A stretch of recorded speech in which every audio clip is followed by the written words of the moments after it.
Hola chicos de grado décimo, el día de hoy vamos a hablar del barroco en España. Para ello es muy importante que tengan su cuaderno a mano y tomen apuntes de las características y elementos que hicieron parte de este movimiento. La literatura del barroco fue un periodo que inició en el siglo XVI y a finales del siglo XVII termina, teniendo su máximo esplendor durante este siglo. La literatura barroca no solo fue literaria, sino también tiene en cuenta los estilos artísticos, como lo fueron la escultura y la arquitectura. Algunas de sus características fueron empleo excesivo de figuras literarias como la metáfora, los hiperbatos, los hiperbatones y las hipérboles. Subraya los contrastes y los desequilibrios. Plantea temas que reflejan el desencanto.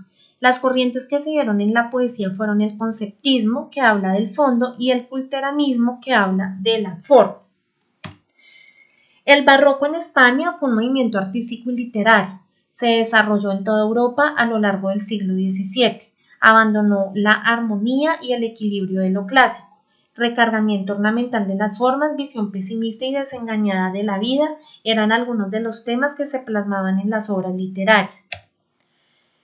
Es un periodo de creación literaria que abarca aproximadamente desde las obras iniciales de Góngora en la década de 1586 hasta bien entrado el siglo XVII. Las características fundamentales de la literatura barroca española son la progresiva complejidad en los recursos formal y una temática centrada en la preocupación por el paso del tiempo y la pérdida de la confianza y los ideales. Como tal, en este tiempo en España se difundían los valores sobre los que se sostenía el imperio. Por lo tanto, estos eran la monarquía absolutista, los privilegios de los cristianos viejos, los dogmas establecidos por el Concilio de Trento. Estas dos obras representan como tal esa intencionalidad. Una es Martirio de San Bartolomé de José de Ribera de 1639 y la otra Felipe III a caballo de Diego Velázquez de 1634, siendo este el máximo representante del barroco español. El barroco, ideas y valores. Aquí es muy importante, chicos, que tengamos en cuenta la diferenciación entre el Renacimiento y el barroco, ya que el barroco presenta una serie de valores muy diferentes a los del Renacimiento. En el Renacimiento primaba como tal el positivismo, el hombre como centro, vuelta a lo clásico y al equilibrio. En el barroco prima la visión negativa del hombre, Dios como centro, la complicación y en la pintura la asimetría. Como tal, esto se tiene en cuenta en la narrativa del barroco, que continúa desarrollando géneros como la novela picaresca y la novela bizantina, desarrollo de formas narrativas breves inspiradas en la novella, cuentos largos italianos que más adelante como tal le dan el origen a la novela, cruce de narrativa con géneros como los tratados filosóficos y morales de Baltasar Gracián. Algunos de los representantes de este género fueron Francisco López de Ubeda, la pícara Justina, Lope de Vega, la Dorotea, María de Sayas y Sotomayor, novelas amorosas y ejemplares, y Baltasar Gracián con El Criticón. El teatro del barroco. Se abrieron locales dedicados a las representaciones que recibían el nombre de corrales. A estos corrales acudían numerosos públicos casi diariamente. El género literario más innovador y de mayor éxito en el siglo XVII. Los decorados y el vestuario eran pobres. Sus características: división de la obra en 3 actos o jornadas, mezcla de elementos trágicos y cómicos, ruptura de las unidades de tiempo y lugar, decoro depresivo, métrica adaptada a las situaciones. Como tal, el siglo XVII era el siglo del teatro en 3 países, fundamentalmente los cuales fueron España, Francia e Inglaterra. Género literario a gran éxito de público, gustaba a todas las clases sociales, desde la nobleza hasta los campesinos y soldados. El teatro se renueva y mejora como género, se pasa de 5 a 3 actos y se rompe con la regla de 3 unidades, tiempo, lugar y acción. ¿Qué funciones tiene el teatro del barroco? Entretenimiento, defiende los valores, propaganda de la monarquía. Personajes habituales de estas obras: el galán, noble, valiente, guapo; la dama, bella, hábil y honesta; el gracioso, criado del galán, es su confidente y lo ayuda en todo; su lenguaje es gracioso y con humor. ¿A qué se le llamaba comedia? En general era cualquier obra de teatro sin distinguir comedia, drama o tragedia. ¿Quiénes eran los cómicos? Con la palabra cómico se designaban los actores, aunque hicieran papeles trágicos o dramáticos. Temas que triunfaron fueron el honor, la honra, la capa y la espada. También los temas amorosos, los de historia del país y los de la exaltación a la monarquía. Vamos a hablar ahora de la poesía barroca y sus características. La poesía barroca refleja la conciencia de crisis, el pesimismo y el desengaño, característicos de esta etapa cultural. En el Renacimiento, los temas que abordaban eran el amor, la naturaleza y lo mitológico.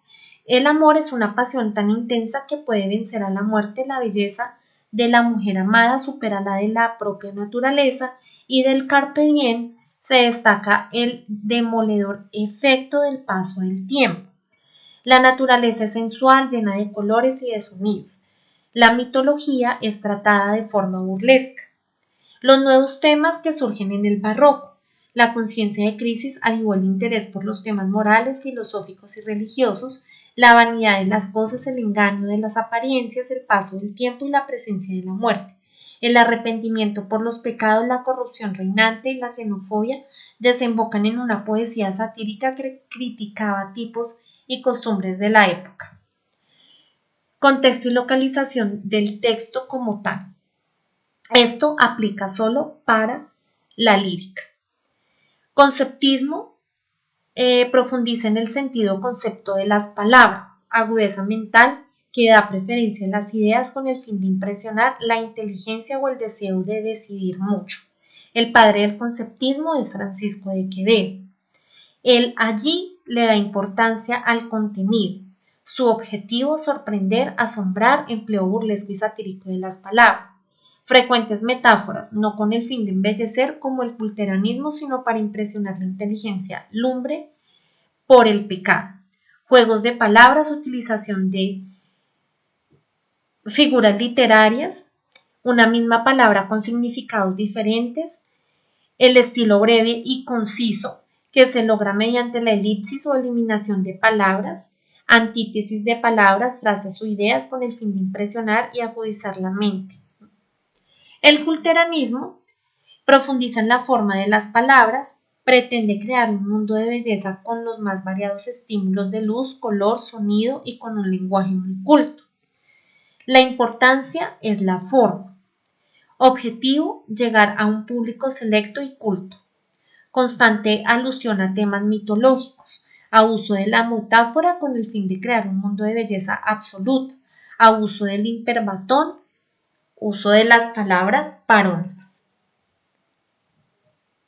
También es importante tener en cuenta que en la poesía se desarrollaron formas métricas que habían sido introducidas durante el Renacimiento, en particular el soneto. Formas poéticas tradicionales, romances y letrillas son incorporadas al repertorio de los escritores barrocos, dándoles nueva vida. Como en el Renacimiento se hace uso de una gran cantidad de referencias a la cultura clásica. Aparición de la poesía satírica en la que se utiliza un léxico indecente. Algunos de sus representantes son Lope de Vega, Luis de Góngora, Francisco de Quevedo, Juan de Jauregui, conde de Villamedina.